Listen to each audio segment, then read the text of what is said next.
Selamat datang kembali di pembahasan mendalam kita. Hari ini kita mau lompat jauh ke masa lalu, ke awal mula sejarah spesies kita, Homo sapiens. Jauh banget ya ke belakang? Iya, gimana sih kita bisa sampai kayak sekarang ini? Nah, kita punya alat bantu baru nih, yang keren banget, genetika. Betul, ini mengubah banyak hal. Sumber kita kali ini dari kutipan buku Adam Rutherford, A Brief History of Everyone Who Ever Lived. Kita fokus ke bab pertamanya, yang bahas soal leluhur kita yang ternyata, sangat mobil dan suka bergaul ya.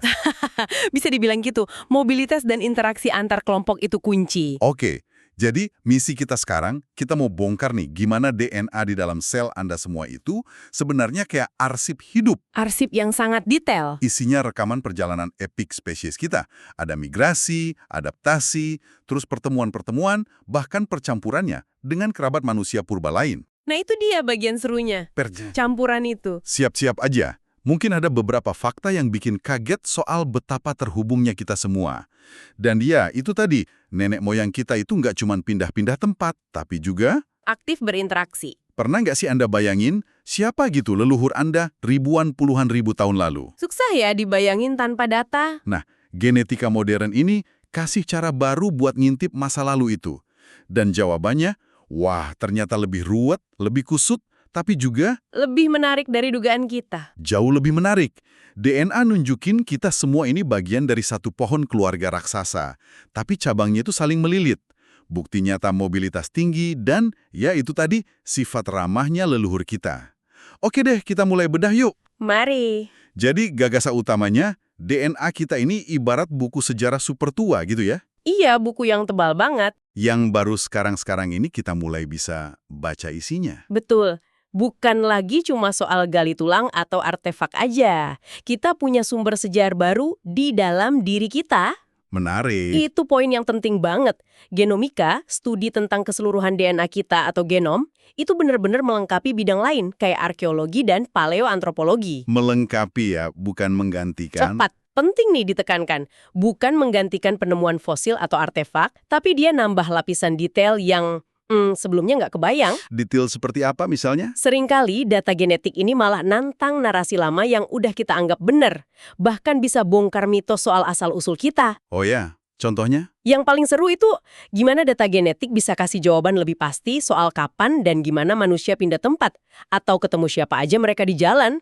Hal-hal yang dulu cuma bisa kita tebak-tebak dari bukti fisik yang terbatas. Jadi kayak bisa baca jejak langkah mereka langsung dari DNA gitu. Kurang lebih begitu, jauh lebih presisi. Misalnya nih, ada fosil di satu tempat. Arkeolog tahu itu manusia purba, tapi hubungannya sama kelompok lain atau asalnya dari mana, itu kadang susah dipastikan. Iya juga. Nah, genetika masuk di situ. Kita ekstrak DNA purba dari fosil itu, kita analisis. Terus kelihatan.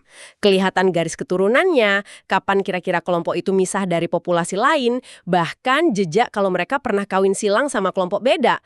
Resolusinya jadi tinggi banget buat peta sejarah manusia. Keren banget. Oke, sekarang soal pohon keluarga kita. Kita kan sering bayanginnya lurus gitu ya, rapi. Diagram pohon yang biasa kita lihat itu ya. Iya, tapi buku Rutherford ini gambarnya beda banget. Lebih kayak semak belukar kusut. Analogi itu pas banget. Sumber kita nyebut perkiraan ada sekitar 107 miliar Homo sapiens modern yang pernah hidup di bumi ini. Banyak banget. Dan kita semua ini kan asalnya dari populasi leluhur di Afrika.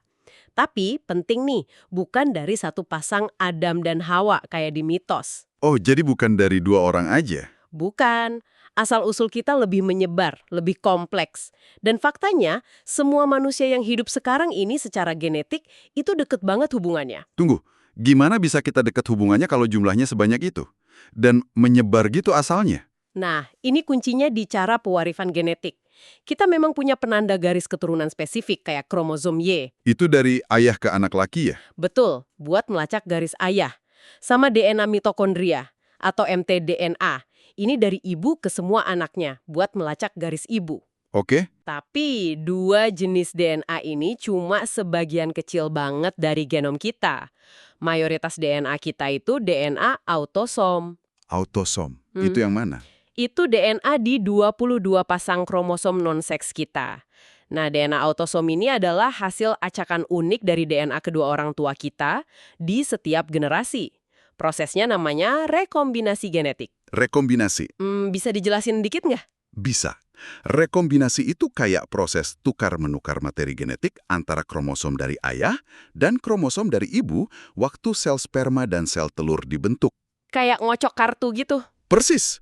Bayangin aja 2 set kartu beda dikocok bareng, terus dibagikan kombinasi baru. Proses inilah yang bikin setiap orang, kecuali kembar identik ya, itu unik secara genetik. Jadi kita dapat campuran gen dari kakek nenek buyut semua. Tapi kombinasinya baru terus. Iya, kombinasi yang belum pernah ada sebelumnya. Kayak kutipan puisi Larkin di buku itu. Orang tua mungkin warisin sifatnya, tapi mereka juga nambahin sesuatu yang baru, khusus buat kamu. Oke. Setiap generasi itu pengacakan ulang terus-menerus. Ini yang bikin ada keragaman, tapi sekaligus jaga hubungan kekerabatan kita tetap erat. Makanya pohon keluarga kita jadi rumit kayak semak belukar, karena garis keturunannya nyampur terus. Paham. Jadi kita semua ini campuran unik dari leluhur yang sama ya. Oke, sekarang kita bahas kerabat purba kita nih, yang ikut bikin semak belukarnya makin rame. Neanderthal misalnya. Neanderthal. Topik klasik. Dulu kan citranya agak primitif gitu ya, bungkuk, kasar. Ternyata nggak gitu. Enggak sama sekali. Citra lama itu udah usang banget. Sekarang kita tahu Neanderthal itu kelompok manusia purba yang sukses banget loh. Sukses gimana? Mereka adaptasi dengan baik di Eurasia yang sering dingin itu selama ratusan ribu tahun. Otak mereka rata-rata malah sedikit lebih besar dari kita. Oh ya? Iya, mereka bikin alat batu canggih, mereka nguburin jenazah kerabatnya, dan mungkin, ini masih mungkin ya, punya bentuk bahasa atau komunikasi simbolik. Penemuan DNA purba dari fosil mereka itu benar-benar ngubah pandangan kita. Gimana persisnya DNA purba ini ngubah pandangan soal hubungan kita sama Neanderthal? Apa kita cuma kerabat jauh yang hidup barengan aja? Nah, awalnya itu jadi perdebatan. Analisis DNA awal nunjukin Neanderthal memang beda dari kita. Garis keturunan kita pisah sekitar 500.000 sampai 600.000 tahun lalu lah. Lama juga ya? Iya. Pertanyaannya terus, setelah pisah itu, kita ketemu lagi nggak? Dan bercampur nggak? Bertahun-tahun, itu argumennya kuat di kedua sisi. Tapi terus, teknologi sequencing DNA purba makin canggih, dan bukti genetiknya jadi sangat meyakinkan. Jadi? Ya, Homo sapiens dan Neanderthal itu nggak cuma ketemu, tapi juga kawin silang. Wah! Dan ini bukan kejadian langka atau cuma sekali. Buktinya ada di genom manusia modern non-Afrika sekarang ini. Jejaknya masih ada. Sumber kita juga nyebut soal gen spesifik Neanderthal kayak FOXP2 yang hubungannya sama bahasa, sama MC1R soal warna rambut dan kulit. Itu gimana ceritanya? Ini contoh bagus gimana genetika kasih petunjuk, tapi juga ada batasnya. Gen FOXP2 itu kan sering disebut gen bahasa di manusia modern. Iya. Fakta kalau Neanderthal punya versi gen yang sama itu bikin orang mikir, wah jangan-jangan mereka bisa ngomong juga. Tapi belum tentu ya. Belum tentu. Punya gennya nggak otomatis fungsinya sama persis. Atau mereka punya bahasa serumit kita. Banyak gen lain yang terlibat soalnya. Oke. Terus yang MC1R? Sama juga, analisis gen ini dari beberapa fosil Neanderthal nunjukin ada varian yang kalau di manusia modern bikin rambut merah dan kulit pucat. Jadi mungkin aja ada Neanderthal yang begitu. Mungkin ya. Tapi mutasi spesifiknya itu beda dari yang umum di manusia modern, rambut merah. Ini namanya evolusi konvergens, sifat sama muncul sendiri-sendiri. Intinya, tahu gennya kasih petunjuk, tapi kita harus hati-hati banget jangan langsung simpulin penampilan atau kemampuan mereka cuma dari sepotong kode genetik. Oke, jadi ada batas interpretasinya. Tapi tadi Anda bilang bukti kawin silangnya meyakinkan. Seberapa sering sih itu terjadi? Dan dampaknya apa? Nah, ini dia bagian yang benar-benar revolusioner dan nyambung banget sama tema kita soal mobilitas dan perkawinan silang. Iya, soal nenek moyang yang ramah tadi ya. Iya. Bukti genetik nunjukin perkawinan silang ini terjadi berulang kali, kemungkinan besar tiap kali populasi Homo sapiens yang keluar dari Afrika ketemu sama populasi Neanderthal yang udah ada di Eurasia. Jadi bukan kecelakaan sesekali. Bukan. Kelihatannya malah pola interaksi yang cukup umum waktu dua kelompok ini ketemu. Leluhur kita kayaknya cukup terbuka ya buat berinteraksi. Menarik. Bahkan ada temuan yang lebih bikin kaget lagi.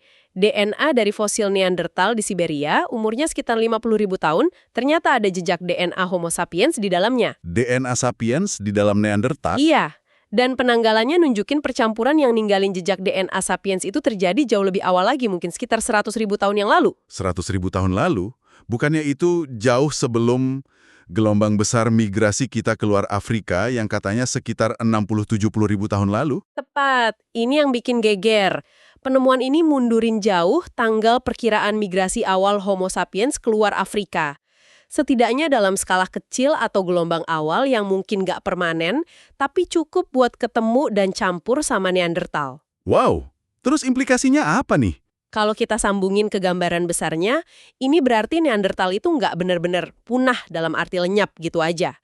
Sebagian warisan genetik mereka, sekitar 1-4% di populasi Eurasia dan Amerika asli modern, itu hidup terus di dalam diri kita. Jadi mereka nggak hilang, tapi sebagian melebur ke kita. Betul, mereka berasimilasi ke dalam populasi Homo sapiens yang terus berkembang. Mereka jadi bagian dari kita. Jadi kalau kita ngomongin kepunahan Neandertal, mungkin lebih pas gambarannya tuh peleburan sebagian. Ini benar-benar ngubah cara pandang ya. Mereka nggak hilang tapi nyatu sama kita dan terjadi berkali-kali. Lalu selain Neandertal, ada lagi nggak sih kerabat purba lain yang kita temui dan bergaul? Ada. Dan penemuan yang ini lebih kaget lagi karena murni dari data genetik. Kita ngomongin Denisovan. Denisovan, nama dari gua ya? Iya, dari Gua Denisova di Pegunungan Altai, Siberia. Kelompok manusia purba ini cuma kita tahu dari analisis DNA fragmen tulang jari kelingking yang kecil banget sama beberapa gigi geraham. Cuma dari tulang jari sama gigi kok bisa tahu itu kelompok beda? Lewat analisis DNA purba dari tulang jari itu. Hasilnya nunjukin DNA ini beda banget dari Neandertal dan manusia modern. Mereka cabang lain di pohon keluarga kita. Cabang lain lagi? Secara genetik, mereka lebih dekat ke Neandertal daripada ke kita.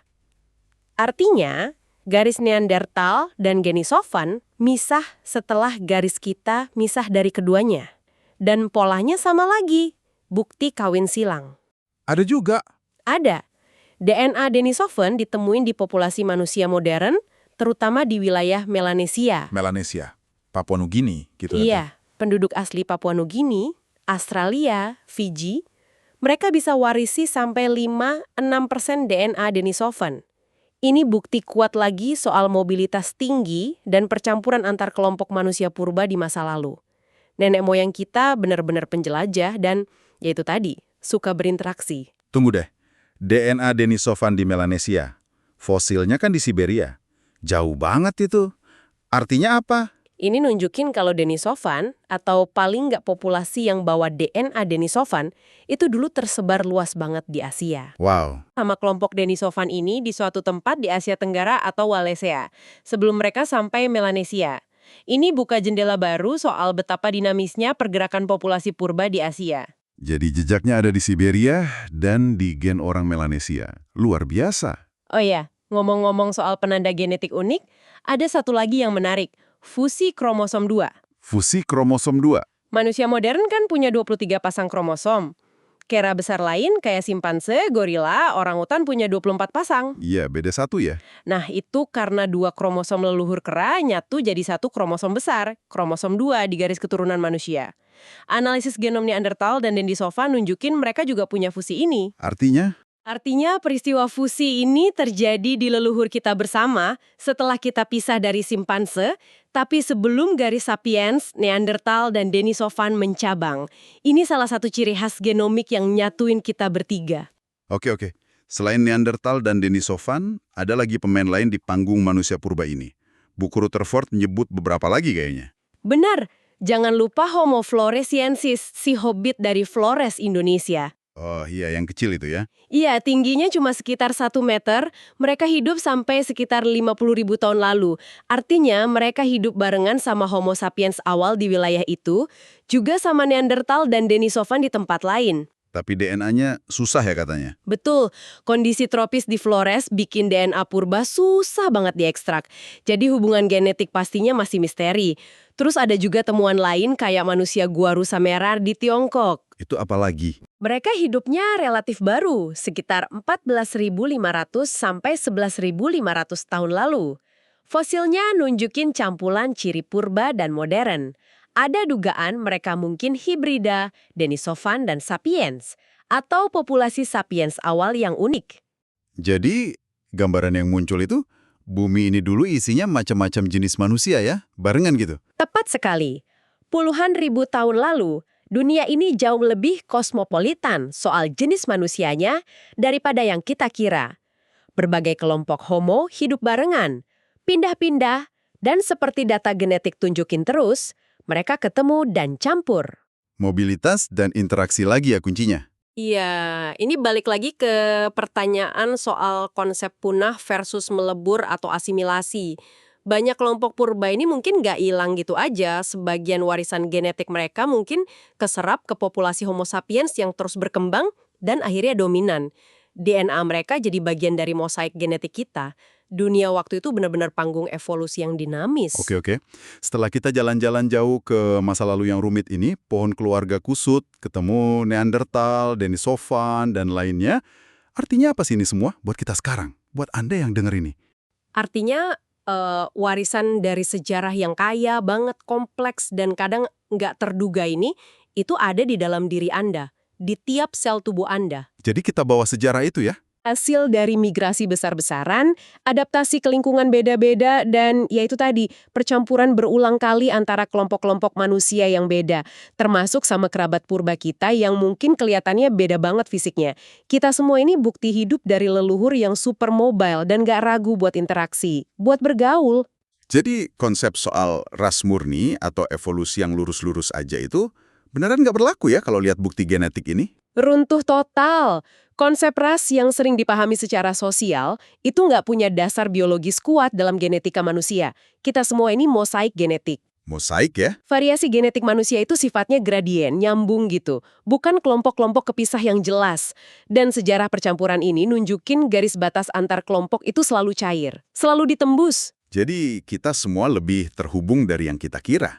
Jauh lebih terhubung. Setiap dari kita ini arsip hidup dari masa lalu yang dinamis, penuh gerakan, interaksi. DNA Anda itu saksi bisu mobilitas dan keterbukaan leluhur kita. Oke, kalau kita coba kita rangkum poin-poin penting dari diskusi kita hari ini. Pertama, DNA kita itu catatan sejarah yang kuat banget. Buka jendela baru buat pahamin asal-usul kita. Detailnya luar biasa. Kedua, pohon keluarga manusia itu nggak rapi, tapi lebih mirip semak belukar yang rumit saling terkait erat, hasil dari percampuran terus-menerus. Kusut tapi indah ya. Ketiga, dan ini penting banget soal tema kita, nenek moyang Homo sapiens kita nggak cuma hidup barengan sama kelompok manusia purba lain, kayak Neanderthal dan Denisovan, tapi juga aktif ketemu dan campur sama mereka. Berulang kali. Mobilitas dan interaksi itu nyata.